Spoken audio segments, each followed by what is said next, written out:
兄弟們拎包入住睇得多啦，今日我哋嚟一套勁嘅，你睇下呢個游泳池夠唔夠大？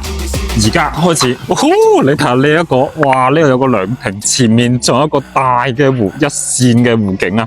再睇下呢個花園，成3000個方，哇！真係正到冇朋友啊！再轉翻過嚟呢一邊，除咗湖景，呢邊仲有自己嘅一個假山涼亭，哇！正唔正？呢邊嘅先真係叫做生活啊！我哋而家從後花園行翻去前花園。由於時間比較之耐啲，所以我哋以快進5倍嘅速度，接下嚟睇落去。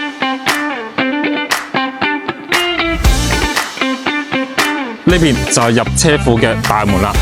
呢邊你幾部嘅球斯特都可以放得入嚟。呢度我哋就係行完晒一圈嘅花園啦。我哋入到嚟大廳，呢個客廳真唔係講笑。起碼都有成9米高嘅，我哋做一個對比。嗱，我企喺入邊就係啲咁嘅感覺啦。後面冇話紅木沙發啦，你放個籃球場都冇問題啊。呢個咁嘅到頂9米，正唔正？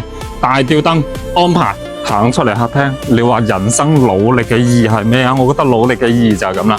每日朝早可以喺自己屋企門口甩一間，就可以釣起身啲水庫魚，跟住攞嚟食。一家大細可以喺下面游水 BBQ， 享受人生。呢個就係人生努力嘅意義啊！我哋嚟到負一層，呢一個就本室內本室外嘅游泳池。下面嘅呢一層全部都係要嚟做功能房嘅，包括游泳池出嚟嘅 SPA 房、咖啡室、紅酒室同埋雪茄房。全部幫你哋安排上，大唔大？正唔正？哇，真係太正啦！聽講佢哋嘅保姆房都望湖啊，咁你可以相信啊！我哋而家上去2樓睇一睇先。呢個就主人房嘅層高啦，6.6米。出嚟轉身呢一度一線嘅湖景，哇！真係呢個湖景正到冇朋友啊！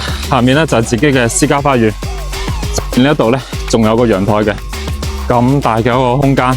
有一個成語叫做游泳挨單，我覺得嘅話咧，呢個成語咧放喺呢度咧，應該叫做氣度同埋格局。咁嘅湖景代表住喺呢度嘅人格局氣度一定好大。嗱，後面呢個位置咧，隔籬嗰度啊，將個平台伸咗出去湖面嗰度，你可以做翻一間餐廳，亦都可以整多個碼頭咁都得嘅，正唔正啊？呢個咧就係嗰個客廳嘅中空部分啦。咁我哋轉到嚟第二個房間。哇！出到嚟呢間房間，你睇下前面嗰個湖景，哇，正唔正？你睇下呢個湖面真係豐富啦。